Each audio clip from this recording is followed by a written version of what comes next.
ഇവിടെ ഇപ്പോൾ ആസ്കർ ചൂണ്ടിക്കാണിച്ചിട്ടുള്ള ചില ആശങ്കകൾ അല്ലെങ്കിൽ വിമർശനങ്ങൾ മുസ്ലിം ലീഗും പരിഗണിച്ചിട്ടുണ്ട്. അപ്പോൾ മുസ്ലിം ലീഗ് മലബാറിൽ വിശേഷിച്ച് വലിയ ശക്തിയായിട്ടുള്ളൊരു രാഷ്ട്രീയ പോരാട്ടം നടത്തുന്ന ഒരു പാർട്ടിയാണ്.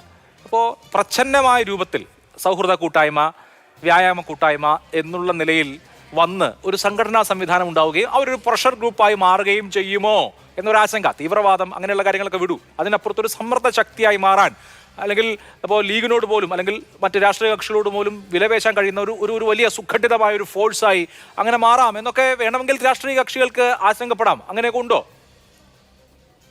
നോക്കൂ അഭിലാഷ്, ഇവിടെ ഒരു മനുഷ്യനെ സംബന്ധിച്ചിടത്തോളം ഈ രോഗങ്ങൾ കൊണ്ട് വീർപ്പ് മുട്ടുന്നവർക്ക് ഈ രോഗശമനം തേടി ഏതറ്റം വരുന്നുണ്ട്. അതിന്റെ ഏറ്റവും ചെറിയൊരു ഉദാഹരണം ഞാൻ പറയാം.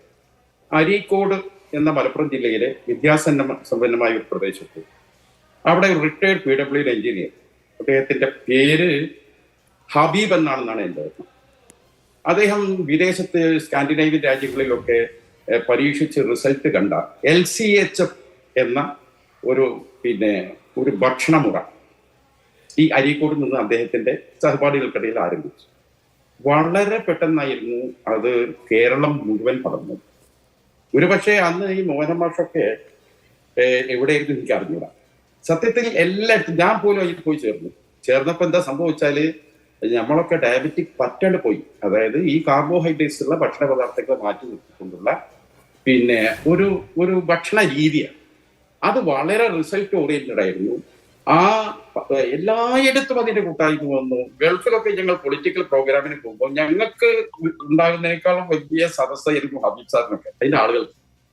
പക്ഷെ എന്തോ കുറച്ച് കഴിഞ്ഞപ്പോൾ പിന്നെ അതിനെ കുറിച്ചൊന്നും കേൾക്കുന്നില്ല.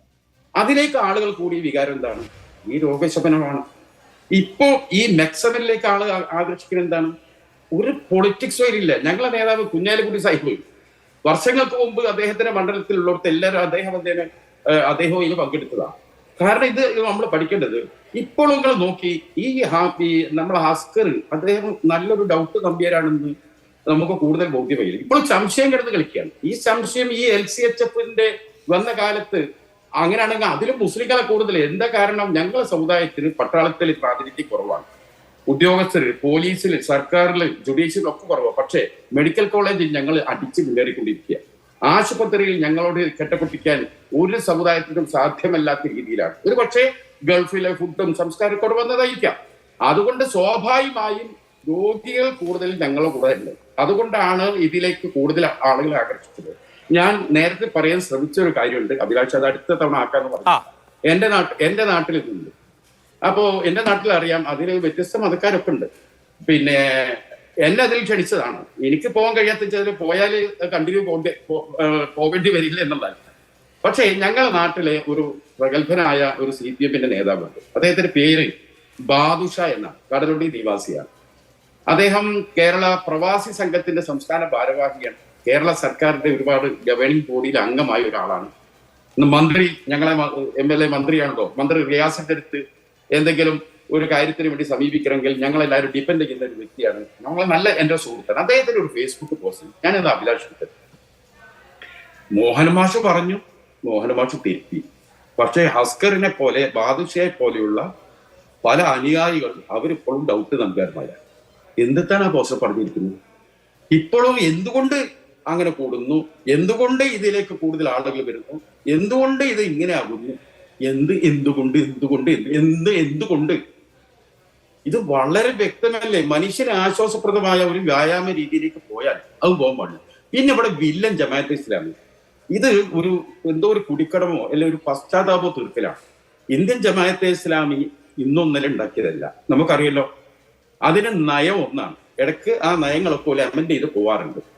വളരെ അച്യുതാനന്ദന്റെ ഭരണകാലത്ത് ഈ വളരെ പ്രധാനപ്പെട്ട കമ്മിറ്റികൾ, ഭൗതിക ദൗത്യ മേഖലയിൽപ്പെട്ട വളരെ ഇമ്മൻസ് കമ്മിറ്റികളിൽ മുസ്ലിങ്ങളിലെ ഭൂരിപക്ഷം അണിനിരന്ന സമസ്തയെയോ ലീഗിനെയോ ഒന്നും പ്രാധാന്യം കൊടുക്കാതെ ഇന്ത്യൻ ജമാഅത്തെ ഇസ്ലാമിക്കാണ് പാഠക പുസ്തക കമ്മിറ്റിയിൽ ഇടം.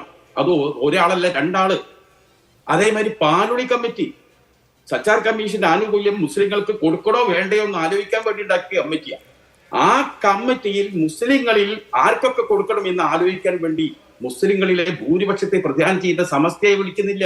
ലീഗിനെ പോട്ടെ, അവിടെയും ജമാഅത്ത് ഇസ്ലാമിയെ. ഇത്രയധികം ജമാഅത്തെ ഇസ്ലാമിയെ ഈ എന്താ പറയുക ഭൗതിക ദൈക്ഷണിക മേഖലയിലും ഗവേണിംഗ് ബോഡിയിൽ എത്തിച്ച ആളുകൾ അതിന്റെ പശ്ചാത്താപം തീർക്കാനാണോ ഇപ്പൊ ആ സംഘടന ഇങ്ങനെ കുറ്റം പറയുന്നത്? ഞാൻ ചോദിക്കട്ടെ, ഈ ജമാഅത്തെ ഇസ്ലാമിക്കാര് പിന്നെ അവർക്ക് ഈ രാജ്യത്ത് വോട്ടവകാശമില്ലേ? അവർ ഈ രാജ്യത്ത് നികുതി കൊടുക്കുന്നവരല്ലേ? അവര് റേഷൻ ഷാപ്പിൽ പോയില്ലേ? അതുകൊണ്ട് ഇപ്പൊ നമ്മൾ കൊണ്ടുവന്ന് നോക്കാൻ പറ്റുമോ? അവർ ബാർബർ ഷാപ്പിൽ കയറില്ലേ? അവർ വിവാഹത്തിന് പോയില്ലേ? അവരാരാ? ഇങ്ങനെ ഒരു സംഘടനയെ ഇത്ര അതിന് പ്രശ്നം എന്താ അറിയോ? ഈ ജമാഅത്ത് എന്താണെന്ന് മലബാറിൽ ഞങ്ങൾക്കേ അറിയുള്ളൂ. ഈ മധ്യമേഖലയിലും തിരുവിതാംകൂർ മേഖലയിലുള്ള ആരും അറിയില്ല. അവര് എന്നോട് 1-2 സുഹൃത്തുക്കൾ വിളിച്ചു ചോദിച്ചു, ഈ ജമാഅത്ത് ഇസ്ലാം ഇത്ര വലിയ ഭീകരവാദികൾ, എവിടെയെങ്കിലും ഒരു തല്ല് വേണ്ട, ഒരു ഒച്ചയും ബഹളയും നടക്കുന്നു പറഞ്ഞാൽ അവിടെ നിൽക്കാത്തവരെ അവര്. ഇന്ന് വരെ ഒരു ക്രിമിനൽ ആക്ടിവിറ്റിയിൽ ഒരു ജമാഅത്തുകാരനെ കുറിച്ച് എഴുതുന്നത് ജമാഅത്ത് പറഞ്ഞു തീരട്ടെ. ഈ ജമാഅത്തെ ഇസ്ലാം ഈ ഭാഗമാക്കായി ഒരു വർഗീയരാള ലോകത്തില്ല. RSSുമായി സംഭാഷണം നടത്തിയ സംഘടന, RSSകാരോടൊപ്പം അടിയന്തരാവസ്ഥയിൽ ജയിലിൽ പോയിട്ട് ഒരു വൈകാരി വന്നുണ്ടാക്കിയ സംഘടന ജമാഅത്തെ ഇസ്ലാമിന്റെ പള്ളിയിൽ RSS അടക്കമുള്ള ആളുകൾക്ക് കേൾക്കാൻ അവരെ ജുമ അത്രയധികം ഞാൻ ആ സംഘടനയെ പിന്തുണയ്ക്കില്ല, എനിക്ക് ഒരുപാട് അഭിപ്രായ വ്യത്യാസമല്ല. പക്ഷേ തങ്ങൾ വെള്ളിയാഴ്ച മുസ്ലിങ്ങളോട് നടത്തുന്ന കുത്തുബ എന്താണെന്നുള്ളത് ഇതര മതസ്ഥർ കേൾക്കണം എന്ന നിർബന്ധ ബുദ്ധിയാൽ ഇതര മതസ്ഥർക്ക് ഒരു 40 കസാലാണ് ഒഴിച്ചിട്ടുണ്ടാവും. ഇതാണ് ജമാഅത്തെ ഇസ്ലാമി. നിങ്ങൾ മനസ്സിലാക്കണം. ഈ ജമാഅത്തെ ഇസ്ലാമി നിങ്ങൾ ഇങ്ങനെ പറഞ്ഞ ആളുകളെ പേടിക്കുകയാണിത്. ഇത്ര ഇവരെന്തിനാ ജമാഅത്തിനെ വെച്ച് ഇത്ര ഭീതി ഉണ്ടാക്കേണ്ട? ജമാഅത്തിനെ ചാരി ഒരു ഭീതിയുടെ അന്തരീക്ഷം ഉണ്ടാക്കുന്നുണ്ടോ എന്ന ചോദ്യം മുസ്ലിം ലീഗിന്റെ പക്ഷത്തു നിന്ന് ഉണ്ടാവുന്നു. സ്വാഭാവികം. എനിക്ക് ഇപ്പോ താങ്കൾ ആ ഫേസ്ബുക്ക് പോസ്റ്റ് അയച്ചു തന്നല്ലോ, എനിക്കതിൽ ഒരു തരത്തിലുള്ള ആശയക്കുഴപ്പം വരുന്നത് ഈ ഫേസ്ബുക്ക് പോസ്റ്റിൽ പറയുന്ന ഒരു പ്രത്യേക മതവിഭാഗത്തിൽപ്പെട്ട ചിലരെ ഇത് വല്ലാതെ സ്വാധീനിക്കുന്നുണ്ടോ? അതിൽപ്പെട്ട ചില സ്ത്രീകളെയും ഈ വ്യായാമം വല്ലാതെ ആകർഷിക്കുന്നു. ശരീരത്തിന് ആരോഗ്യവും മനസ്സിന് സന്തോഷവും തരുന്നത് മാത്രമാണോ, അതോ എന്തെങ്കിലും ആശയത്തിന്റെ പിൻബലമുണ്ടോ? അപ്പോൾ ഒരു പ്രത്യേക മതവിഭാഗക്കാരെയും അതിൽ തന്നെ സ്ത്രീകളെയും സവിശേഷമായി ആകർഷിക്കുക എന്ന് പറയുന്നത് എന്താണെന്ന് എനിക്ക് മനസ്സിലാവുന്നില്ല. അല്ല, അതിനൊരൊറ്റ കാര്യം കൂടി ഉണ്ടായില്ലേ? അതായത് ഇദ്ദേഹം ഞങ്ങളെ പഞ്ചായത്തിലെ കടലുണ്ടി സ്വദേശിയാണ്. ഇദ്ദേഹം ഇതിനെ ഇങ്ങനെ കാണുമ്പോൾ തൊട്ടടുത്ത് വടക്കുംപാട് എന്ന സ്ഥലമുണ്ട്. അവിടെ ഈ പരിപാടിക്ക് നേതൃത്വം കൊടുക്കുന്നത് ലേഖനൻ മാഷ എന്ന സഖാവാണ്. എന്തെങ്കിലും സംശയം ഉണ്ടെങ്കിൽ ഒരു ഫോണെടുത്ത് ലേഖനൻ മാഷോട് ചോദിക്കുക. അതുപോലും ജയിക്കാതാണ് ഈ ഫേസ്ബുക്കിൽ ഈ കുറിപ്പും കൊണ്ട് ആളുകളെ ഈ കൺഫ്യൂഷൻ ആണ്. ശരി, ഓക്കെ.